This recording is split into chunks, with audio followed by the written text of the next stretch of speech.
Dear teachers, నేను మీ వేణు బాలకొండ. మీరు చూస్తున్నారు Venu teachers educational academy YouTube channel. ఈ యూట్యూబ్ ఛానల్ కొత్తగా చూసేవారు సబ్స్క్రైబ్ చేసుకోండి. At the same time like చేయడం మర్చిపోవద్దు మిత్రులారా. Venu teachers educational academy app యొక్క లింక్ కింద డిస్క్రిప్షన్ ఇస్తున్నా. దాన్ని క్లిక్ చేసి ఆంధ్రప్రదేశ్లో ఫిజికల్ సైన్స్ ఎగ్జామ్కి ప్రిపేర్ అయ్యే అభ్యర్థులు ఎవరైతే ఉంటారో స్కూల్ అసిస్టెంట్ వాళ్ళందరికీ కూడా పెడగాజీ క్లాసెస్ మన యాప్లో లభ్యమవుతున్నాయి. అదేవిధంగా మోడల్ స్కూల్స్కి ప్రిపేర్ అయ్యే అభ్యర్థులు, ముఖ్యంగా పీజీటీ టీజీటీ అభ్యర్థులు, social studies, physical science, bio science and mathematics వీళ్ళందరికీ టెస్ట్ సిరీస్లు ఉన్నాయి. At the same time mathematics పూర్తి పెడగాజీ క్లాసెస్ కూడా మన యాప్లో లభ్యమవుతున్నాయి, గమనించండి. ఇక అత్యంత ముఖ్యమైనది ఏపీడిఎస్సి 2025కి సంబంధించి ఎగ్జామ్కి ముందు చేయవలసినవి చేయకూడని అంశాలు ఏంటి అనే వాటిని మనం ఈ వీడియోలో చాలా క్లియర్గా చూద్దాం. ముందు మనం డిఎస్సిలో చేయకూడనటువంటి తప్పులు ఏవైతే ఉంటాయో వాటి గురించి ముందు చర్చిద్దాం. అందులో మొట్టమొదటిది ఏంటంటే కొత్త వాటిని చదవకండి. ఇప్పటివరకు మీరు ఏదైతే ప్రిపేర్ అయ్యారో ప్రిపేర్ అయిన వాటిని మాత్రమే చదవండి, కొత్త వాటి జోలికి వెళ్ళకండి. దీనివల్ల ఏమవుతుందంటే పాతవి రివిజన్ చేయడానికి అవకాశం ఉండదు. తత్ఫలితంగా ఏమవుతుందంటే ఎగ్జామినేషన్లో వచ్చినవి కూడా బిట్టు సరిగ్గా పెట్టకపోయే అవకాశం ఉంది. కాబట్టి కొత్త వాటి జోలికి పోవద్దు. నెంబర్ 2, రెండోది ఏంటంటే సోషల్ మీడియా జోలికి వెళ్ళకండి. ఎందుకని సోషల్ మీడియా జోలికి వెళ్ళొద్దు అంటే ఒక రకంగా మొబైల్ ఫోన్ మీరు యూజ్ చేస్తున్నారు అని అర్థం. ఈ యొక్క వాట్సాప్ గ్రూపులలో మీరు ఎంగేజ్ అవ్వటం వల్ల ఏమవుతుందంటే మీ టైం అంతా వృధా అవుతుంది, ఎగ్జామినేషన్ మీద పర్ఫెక్ట్గా ఫోకస్ పెట్టలేకపోవచ్చు. కాబట్టి సోషల్ మీడియాకి దూరంగా ఉండండి. ఇది రెండవ అంశం. తర్వాత మూడో అంశం ఏంటంటే ఆందోళన చెందకండి, నెగిటివ్గా ఆలోచించవద్దు. ఈ ఆందోళన చెందటం వల్ల లేదా నెగిటివ్ ఆలోచనలు రావడం వల్ల మీరు ఎగ్జామినేషన్లో వచ్చిన బిట్లు కూడా తప్పు పెట్టే అవకాశం ఉంది. వీలైనంత వరకు మీ యొక్క మైండ్ని ప్రశాంతంగా ఉంచుకునే ప్రయత్నం చేయండి. ఇది చాలా ఇంపార్టెంట్, గుర్తుపెట్టుకోవాలి మిత్రులారా. ఇక తర్వాత నాలుగో అంశం ఏంటి అని అంటే మార్క్ టెస్ట్లను స్కిప్ చేయొద్దు. మీరు రెగ్యులర్గా ఏదైతే ప్రిపేర్ అవుతున్నారో కనీసం రోజుకు ఒక మార్క్ టెస్ట్ అని రాయండి. ఎట్లా రాయాలా? 180 మార్క్స్తోని అన్ని సబ్జెక్టులను కవర్ చేసే విధంగా ఈ మార్క్ టెస్ట్లు ఏవైతే ఉంటాయో ఈ మార్క్ టెస్ట్లను మీరు కవర్ చేయండి. తర్వాత నెక్స్ట్ ఐదో అంశం ఏంటంటే మీరు ఆరోగ్యాన్ని నిర్లక్ష్యం చేయొద్దు.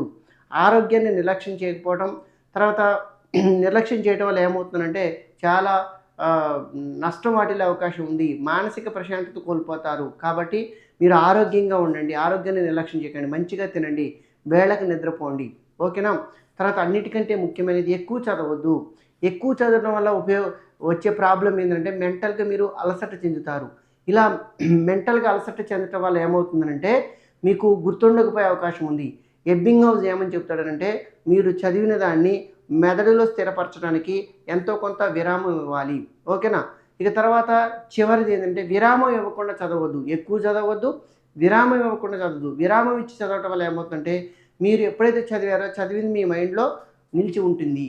కాబట్టి ఇవన్నీ కూడా చేయకూడనటువంటి పనులు. ఇంక మరి చేయవలసినటువంటి పనులు ఏంటి? ఇప్పుడు దాకా మనం చేయకూడనివి చెప్పినాం.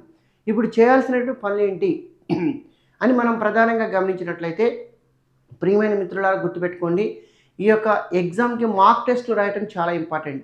ఇంతవరకు మీరు ఏదైతే చదివారో ఆ చదివిన వాటిని ఖచ్చితంగా రివిజన్ చేసుకునే విధంగా మార్క్ టెస్టులు రాస్తే చాలా ఉపయోగకరంగా ఉంది. అంతేకాదు మార్క్ టెస్ట్ రాయమన్నారు కదా అని చెప్పి రోజుకు 4-5 రాస్తే సమయం అంతా వృధా అయిపోయే అవకాశం ఉంది, ఓకేనా. తర్వాత రెండో అంశం ఏంటంటే మీరు గతంలో ఏవైతే నోట్స్ రాశారో అంటే చిన్న చిన్న నోట్స్లు రాశారో ఆ నోట్స్ను చదవండి.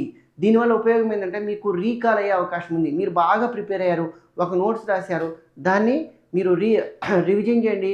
దీన్నే స్మార్ట్ రివిజన్ అని కూడా అంటారు. స్మార్ట్ రివిజన్ వల్ల ఉపయోగం ఏంటంటే తక్కువ సమయంలో ఎక్కువ ప్రిపేర్ కావడానికి అవకాశం ఉంటుంది. స్మార్ట్ రివిజన్ చేయండి. తర్వాత నెక్స్ట్ ఇక మూడో అంశం చేయాల్సిన పని ఏంటంటే ఈ 10 రోజులు లేదా 15 రోజులు, ఎస్జిటి వాళ్ళైతే 10 రోజులు 15 రోజులు, స్కూల్ అసిస్టెంట్ వాళ్ళైతే ఒక 20 నుంచి 25 రోజులు సమయం ఉంది. కాబట్టి మీరు చేయాల్సిన పని ఏంటి అని అంటే మీరు ఖచ్చితంగా మీరు ఏవైతే సబ్జెక్టులు ఉన్నాయో ఈ సబ్జెక్టు అన్నిటికీ ప్రతి సబ్జెక్ట్కి టైంని కేటాయించండి. ప్రతి రోజులో అన్ని సబ్జెక్టులు కవర్ అయ్యే విధంగా చూడండి, ఓకేనా.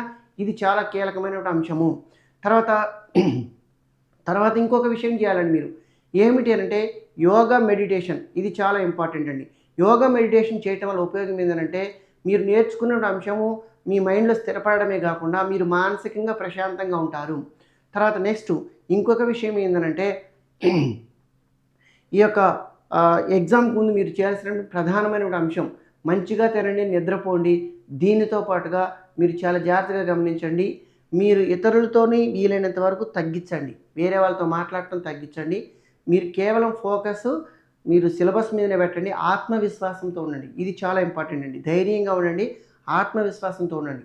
తర్వాత మీరు అన్నిటికంటే ముఖ్యంగా చేయవలసింది తెల్లవారుజామున 5కి లేచి ఒక 10 నిమిషాల పాటు మీరు విశ్వాన్ని కోరుకోండి. లేదా మిమ్మల్ని మీరు నమ్ముకోండి. ఏమని అనంటే, నాకు ఖచ్చితంగా ఈ డిఎస్సిలో జాబ్ వస్తుంది.